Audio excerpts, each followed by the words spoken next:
ये कहानी है एक छोटे से गांव की, जहां मिट्टी की खुशबू और हरियाली के बीच एक सीधी साधी लड़की रहती थी, कविता। कविता ने बचपन में ही अपनी मां को खो दिया था। कुछ साल बाद उसके पिता ने दूसरी शादी कर ली। नई मां घर आई, पर उसके साथ प्यार नहीं बल्कि कठिनाइयां आईं। सुबह के 4 बजे हैं। पूरा घर सो रहा है, लेकिन कविता उठ चुकी है। उसे पता है कि देर हुई तो ताने सुनने पड़ेंगे। हे भगवान, आज फिर देर हो गई। आज सब समय पर करना होगा, वरना माँ फिर से डांटेगी। कविता कुएं से पानी भर रही थी। ठंडा पानी हाथों को जला रहा है। तभी तेज आवाज आती है, कविता, कहाँ मर गई? अब तक पानी नहीं आया? सुस्त लड़की। जी माँ, बस अभी लाई। कविता झाड़ू पोछा करके रसोई में लग जाती है। धुआं, आंच और थकान सब सहती है, पर शिकायत नहीं करती। खाना सही बनाना, मेरी लड़की को नाराज न करना। तू जान करके खाना खराब कर देती है। चल जल्दी खाना बना, मेरी लड़की को भूख लगी है। जी माँ, हो जाएगा। सौतेली माँ की बेटी राधिका घर की लाडली, काम करना उसे सिखाया ही नहीं गया। माँ, आज मेरा हलवा पूड़ी खाने का मन कर रहा है। सुना मेरी लड़की ने क्या कहा? चल अब जल्दी से हलवा बना मेरी लड़की के लिए। कविता कोई जवाब नहीं देती, बस चुपचाप हलवा बनाने लग जाती है। कविता चुप रहती है, लेकिन दिल टूटता है। रात में अकेले बैठकर वो अपनी माँ को याद करती है। माँ, काश आप होती। अगर आज आप होती तो मेरे साथ ऐसा ना होता। पिता शहर में काम करते हैं, घर की सच्चाई उन्हें नहीं पता। आरती, घर पर सब ठीक है? कोई दिक्कत तो नहीं है? हाँ जी, सब ठीक है। हाँ, और हमारी कविता बिटिया कैसी है? जी, वो तो बहुत खुश रहती है। गांव की औरतें कविता की शादी की बात करती हैं। अरे आरती बहन, कविता समझदार लड़की है, घर को संभालने वाली है। क्यों ना उसका रिश्ता तय कर दिया जाए? अभी नहीं, अभी उसकी उम्र ही क्या हुई है। वैसे भी उसकी कुंडली में दोष है। शादी तो होगी, पर पहले मेरी बेटी की, बाद में कविता की। वो हमेशा राधिका को ऊपर रखना चाहती थी। कविता को पीछे रखना ही उसका मकसद था। माँ ने कविता के लिए एक गरीब लड़का चुना। लड़का गरीब था, पर था सच्चा और ईमानदार। माँ, पहले पिताजी से बात कर लिए। पिता से बात करने की कोई जरूरत नहीं है। जो मैंने कह दिया वही होगा। तेरी शादी मोहन से ही होगी, फैसला हो चुका है। कविता की शादी उसकी मर्जी के बिना मोहन से कर दी जाती है। कविता शादी करना नहीं चाहती थी, पर उसकी मर्जी उसकी माँ के आगे ना चल पाई। देखो कविता, मैं जानता हूँ ये शादी तुम्हारी मर्जी से नहीं हुई है, और ये भी सच है कि मैं गरीब हूँ, लेकिन मैं जो भी कमाता हूँ ईमानदारी से कमाता हूँ। हाँ, मैं गरीब हूँ, पर तुमको कभी दुख न दूंगा। मोहन के हालात ठीक नहीं थे। वो खूब मेहनत करता, पर उसके हालात न बदले, और अब तो कविता की जिम्मेदारी भी उस पर आ गई थी।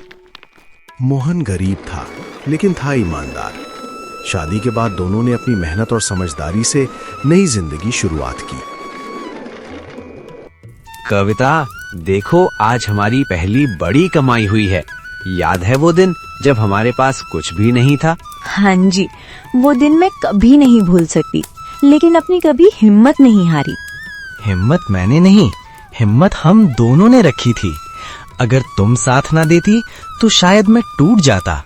अब हम थोड़ा बचत भी करेंगे, ताकि आगे और अच्छा कर सकें, और किसी दिन अपना खुद का बड़ा घर भी बनाएंगे। और उसमें तुम्हारा एक छोटा सा बगीचा भी होगा। उधर राधिका की शादी भी अमीर घर में कर दी गई थी। पहले सब कुछ ठीक था, पर बाद में राधिका की जिंदगी में भी काफी परेशानी आई, क्योंकि राधिका के पति को उसके व्यापार में बहुत घाटा हुआ था, जिसके चलते राधिका को अपने महल जैसी हवेली को छोड़कर गांव के एक पुराने घर में रहना पड़ा।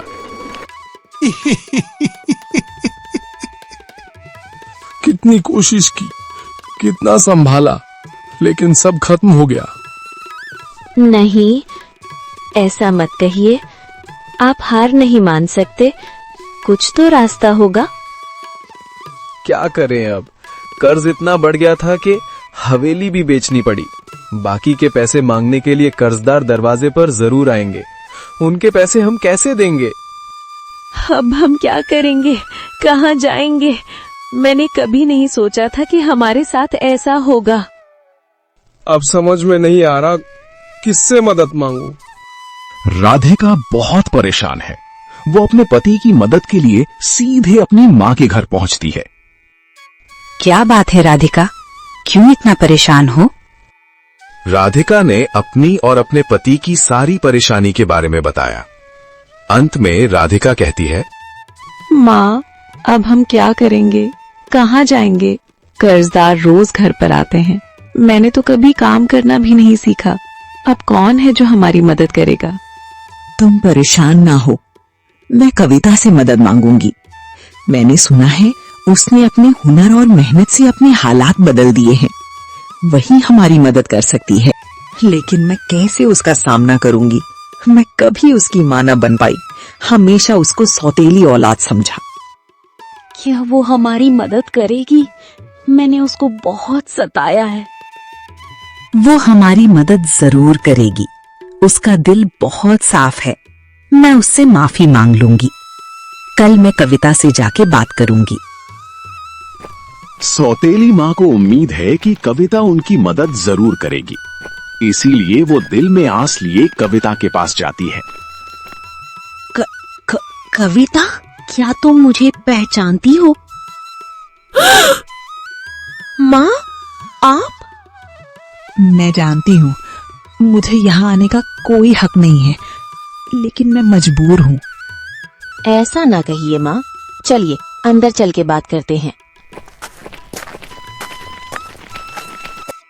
बताइए माँ, आप क्यों परेशान हैं? कविता बेटी, राधिका बहुत परेशान है।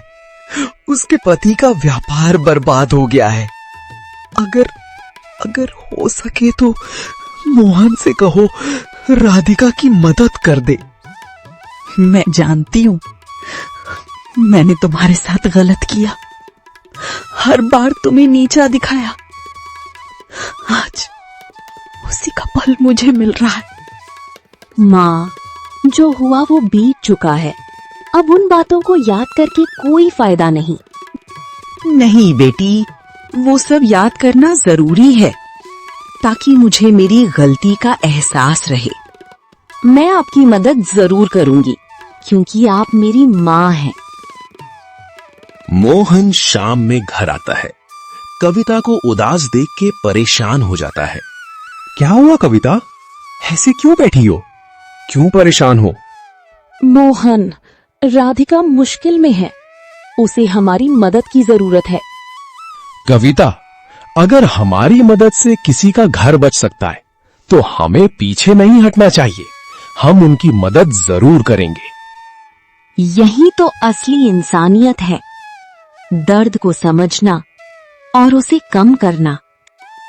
अगली सुबह कविता अपने पति मोहन के साथ अपनी सौतेली माँ के पास जाती, ताकि राधिका की मदद कर सके। बेटी कविता, मुझे पता था तुम जरूर आओगी। बेटी कविता, मुझे माफ कर दो। मैंने तुम्हें कभी समझा ही नहीं। तुम हमेशा सही थी और मैं गलत। माँ, ऐसा मत कहिए। जो आपने किया वो समय की गलती थी। नहीं, वो मेरी सोच की गलती थी। आज तुमने साबित कर दिया कि तुम कितनी बड़ी दिल वाली हो। माँ, जो बीत गया उसे भूल जाइए। अब हम सब मिलकर नई शुरुआत करेंगे। आज से हम सब साथ में रहेंगे, खुशी खुशी। दीदी, मुझे माफ कर दो। आपने आज हमें नया जीवन दिया है। इस कहानी से हमें ये शिक्षा मिलती है कि धैर्य, मेहनत और अच्छाई हमेशा जीतती है। नफरत नहीं, माफी ही रिश्ते को जोड़ती है।